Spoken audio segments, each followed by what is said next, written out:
खूबसूरती सब मिक्स करेंगे उस पर आप? इस फिल्म में ग्लैमर और खूबसूरती नहीं मिक्स कर रही हूँ. No, stop it. तो इस फिल्म में मुझे लगता है कि एक बहुत ही क्यूट कैरेक्टर है अन्विता का. A girl who is from us, among us, say 25-year-old लड़की कैसे उसकी लाइफ चेंज करती है क्योंकि उसका पार्टनर अभी फिल्म में कुछ सर्कमस्टांसेस की वजह से पॉलिटिक्स में इन्वॉल्व हो जाता है. तो I think it's a very interesting take for a girls character और मैं बहुत एक्साइटेड हूँ इस कैरेक्टर को लेकर के. नहीं, हमने देखा है लड़कियां पागल होती हैं मिलिट्री ऑफिसर, नेता के पीछे किस तरह से पड़ गई, ये कहाँ से हुआ ये? अभी देखिए, अभी किसी ने सवाल पूछा था ड्यूरिंग द प्रेस कॉन कि राहुल के पीछे लड़कियां बहुत पागल हैं, they find him very cute, chocolatey, whatever else.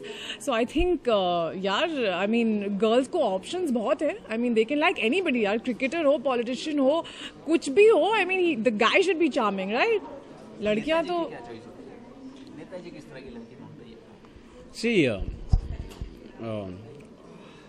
pretty, obviously, yes, every guy would want, pretty, but for me, pretty is not just superficial. She should be a good person, and more than that, I should be able to have a normal conversation with her, because वो मेरा जूता, मेरा शू, मेरा bag, तो मतलब मैं bag ही खरीदता ले जाऊंगा, so I rather, for me, someone who's simple. तो कोई ऐसा है जो आपको आपके काम करने थे परेशान ना करे? देखिए, वो अगर मिल गया वर्ल्ड में भी कहीं तो मुझे बता देना. तो यहाँ भी काफी परेशानियां झेली हैं, मतलब नेतागिरी छोड़कर प्यारगिरी करनी पड़ी है. हाँ, बट वो वो लड्डू है ना, खाया तो पचता है, नहीं खाया तो पचता है. So it's we can't do with और विदाउट देम. यंगिस्तान हम जब देखते हैं तो पहले तो मुझे पेप्सी का एक विज्ञापन याद आता है, जिन्होंने टैगलाइन को सुना है.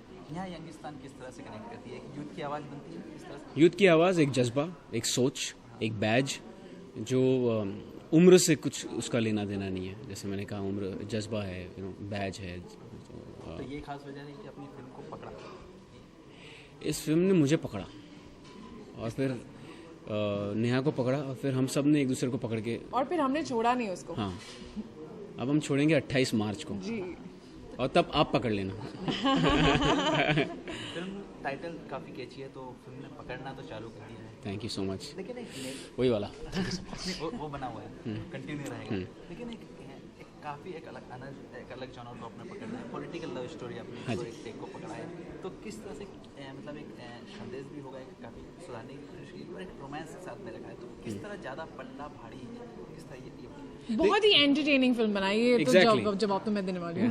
बहुत ही एंटरटेनिंग फिल्म बनाई है. तो unlike the other political films जो बहुत ग्रिम हो जाती हैं, बहुत सीरियस हो जाती हैं, वो सारे उलझाव पॉलिटिक्स के जो आपको देखने को मिलते हैं, थैंकफुली इस फिल्म में हम उतना मोनोटोनस या बोरिंग या डीप नहीं गए हैं. इसमें बहुत एंटरटेनमेंट है because of the love story, and I think बहुत रिफ्रेशिंग है that you are going to get to see a love story in a film like this. तो मेरे लिए as an actor, even Jackie for you, I think it's a story which is very novel. मैंने कभी ऐसी कहानी सुनी नहीं थी, तो मैं बहुत excited थी जब ये स्क्रिप्ट अफजाल मेरे पास लेके आया that there's a story like this, और ये I was like I'm doing it.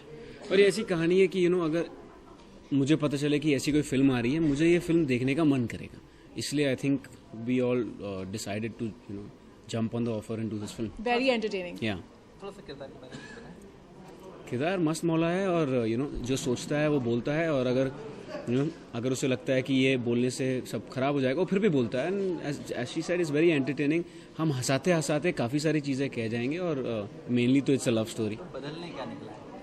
अब सब बता दूंगा तो फिर 28 मार्च को आप क्या देखने पकड़ोगे? क्या जाएंगे? हाँ, वो जो हमारा जो क्रिकेट वाला जो चल रहा है, पकड़ना छोड़ना, वो तो 28 मार्च को कुछ तो. लेकिन जे की एक चीज़ जरूर आपसे पूछूंगा, आप कहना कि डिसअपॉइंट करते हैं, मल्टी स्टारर फिल्म में नहीं आते, सिर्फ सोलो लीड फिल्म में करते हैं, इससे कुछ मेरी और अंग्रेज में it was a multi starrer film. नहीं, दैट्स बिकॉज मैं, बाकी जो सब लोग थे वो नए लोग थे और मैं पहले फिल्म कर चुका था, सो इसीलिए आपको ऐसा लग रहा है. नहीं तो और फालतू भी मल्टी स्टारर थी. सो अब ये अच्छी बात है कि मल्टी स्टारर में भी आपको लगता है कि लीड फिल्म है, तो उसमें मैं कॉम्प्लीमेंट लेना चाहूँगा अपने ऊपर. हाँ, और आप प्यार से जो कॉम्प्लीमेंट मुझे दे रहे हैं, I am feeling shine now.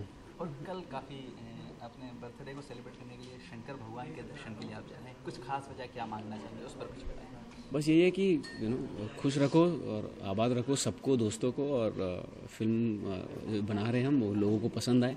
और क्या, बाकी भगवान है सब, उन्हें भगवान हो, अल्लाह हो, जीसस, जो भी हो, सबको पता है. They know what we want. Santa. We don't have मैंने तो मांग लिया ऑलरेडी. या ऑलरेडी मांग लिया यार, 28 को हमारी फिल्म आ रही है, Yeah. और क्या मांगेंगे इस साल? No, I thought you're calling me Santa. आपको सेंट होना चाहिए बर्थडे में। हाँ मतलब मैं वो एक थोड़ा सा टमी लगाती हूँ और बियर्ड एंड कैप। क्या चाहिए जैकी तुम्हें, बोलो। वाज दैट तथास्तु? Yeah. थोड़ा सा म्यूजिक के बारे में बताएं, म्यूजिक किस तरह का है, ये चीज़ किस तरह है, म्यूजिक की बात जरूर होगी। मेरा तो फेवरेट ट्रैक टंकी है इस फिल्म में, बहुत ही क्यूट ट्रैक है, स्नेहा ने किया है कंपोज, बहुत ही मज़ेदार ट्रैक है। आई थिंक मैंने एक्चुअली कभी भी इतना मस्ती ड्रंक सॉन्ग पहले नहीं देखा है। It's once in a blue moon ऐसा गाना बनता और है। जैसे सिंपल लिरिक्स, जैसे 4 बज गए पार्टी भी बाकी था, इसमें जो लिरिक्स हैं वो ये है कि मंकी हैं, फंकी हैं, संकी हैं, हम पीने पे आ जाएं तो टंकी हैं हम, तो सब रिलेट करेंगे इससे और सबको मजा आएगा। मेरे लिए भी टंकी रैंक 1 है। और एक कव्वाली है हमारे पास, दाता की दीवानी, I like that song also lot. तो चलिए जेकी, आप सभी को शुभकामनाएं, और जब इलेक्शन आएंगे तो ये फिल्म काफ़ी रोल प्ले करेगी। Thank you. Thank you, thank you, thank you. Thank you. फौज लेके निकले हैं देश बदलने के लिए। जी, क्या किस तरह से कॉन्सेप्ट आया, किस तरह है? जी जी, मैं फिर बताऊं कि मैं देश बदलने के लिए कुछ नहीं निकला हूं, और बस मैं एक कहानी कहने की कोशिश कर रहा हूं जिसमें फॉर्चुनेटली कुछ ऐसी चीज़ें आ गई हैं जो आजकल काफ़ी मतलब लाइमलाइट में हैं। और अगर हम इस कहानी के ज़रिए उन चीज़ों को भी हाईलाइट कर सकेंगे तो मेरे ख्याल से मैं काफ़ी फॉर्चुनेट फील करूँगा अपने आप। और दैट्स इट। ये थॉट कैसा आया आज की परिस्थिति को देखते हुए कि नहीं यार? नहीं, मैं फिर बताता हूँ कि मेरा थॉट सियासत और पॉलिटिक्स पे नहीं था, मेरा थॉट लव स्टोरी पे था। लेकिन मैंने ये कहा कि देखिए, लव स्टोरी में कहीं ना कहीं एक कन्फ्लिक्ट होती है, उस कन्फ्लिक्ट को आप कैसे पैदा करेंगे। कन्फ्लिक्ट पहले हुआ करती थी, माँ बाप राज़ी नहीं है, कन्फ्लिक्ट हुआ करती थी, दोनों का ब्रेकअप हो गया किसी वजह से।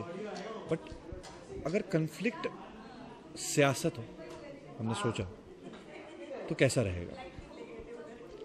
और वो सियासत ऐसी चीज़ है जो किसी भी चीज़ को अफेक्ट कर सकती है, बहुत जिसे कहेंगे बहुत भारी तरीके से। और एक रिलेशनशिप अगर कोई है और रिलेशनशिप को एक सियासत अफेक्ट कर रही है और कॉन्स्टेंटली अफेक्ट कर रही है, और उस रिलेशनशिप के डायनामिक्स बदलते जा रहे हैं, लोग अडाप्ट कर रहे हैं सिचुएशन को, फिर आगे बढ़ रहे हैं, फिर कुछ आ रहा है सामने, फिर उससे डील कर रहे हैं।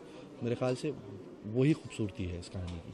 तो हम जैसे मैंने पहले कहा कि लिखते वक्त हमें ध्यान में आया था कि इस प्रेम कहानी की कन्फ्लिक्ट क्या होनी चाहिए, तो वो एंड में हमें समझ में आया कि सियासत होनी चाहिए। वो एक बैकड्रॉप भी है, अच्छा है, और आज के दिनों में काफ़ी बातचीत भी चल रही है।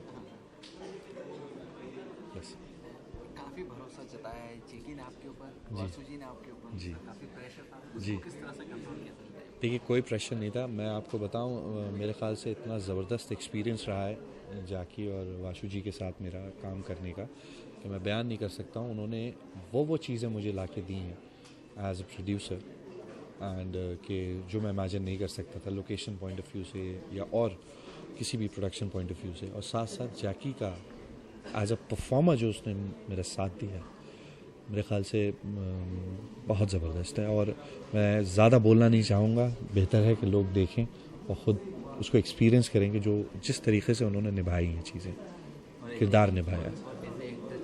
जितना आप चाहते थे 100%, 101%, उसमें फिट में सर मेरे ख्याल से उससे ज़्यादा आगे निकल गए हैं। मतलब मैं जो चाहता था उससे आगे निकल गए बिल्कुल। नेहा भी, और नेहा और उन्होंने एक दूसरे को इतनी खूबसूरती से कॉम्प्लीमेंट करा है कि आपको लगने लगता है कि यार मतलब ये अभी से नहीं है, कई सालों से जानते हैं एक दूसरे को। बहुत छोटे छोटे नुआंसेस, आँखों में देखना, कुछ अगर मुंह से नहीं कह सकते हैं, ज़बान से नहीं कह सकते हैं, तो आपने बस आंखों से कुछ इशारा कर दिया, दूसरा इंसान समझ गया। तो उस तरीके की जो केमिस्ट्री है वो सामने है। जो रिलीज टाइमिंग काफ़ी यूनिक है, बढ़िया है, जिसको कहते हैं चुनाव का माहौल बना हुआ है, जी। उनको कितना सपोर्ट मिलेगा? देखिए, मैं फिर दोबारा कहूँगा ये खुशकिस्मती है, और इसमें एक वाशु जी का बहुत बड़ा हाथ है कि वो इस तरह से रिलीज़ हो रही है फिल्म। लेकिन मेरे ख्याल से मैं अब भी यही कहना चाहूँगा कि लव स्टोरी है, उसको लव स्टोरी की तरह ही लिया जाए। बाकी सारी चीज़ें जो इसके साथ आ रही हैं वो बोनस है। और फॉर्चुनेट हैं कि वो बातें आ रही हैं क्योंकि वो लाइमलाइट में है इस वक्त। तो हम इसको माने कि आप इसको ऐसे फिल्म को प्रमोट एक रोमांटिक लव स्टोरी, जी, एक एब्सोल्युटली स्टोरी नहीं करेंगे। Absolutely it is an essentially a love story first, फिर बैकड्रॉप आता है सियासत का। तो आप कह सकते हैं कि मैं इसमें विलन तो नहीं कहूँगा, बट एंटागनिस्ट लड़की के पॉइंट ऑफ व्यू से सियासत है। चलिए, थैंक यू जी, शुक्रिया, thank you. All the best. Film अभी तक तो टाइटल बहुत ही अट्रैक्ट कर रही है।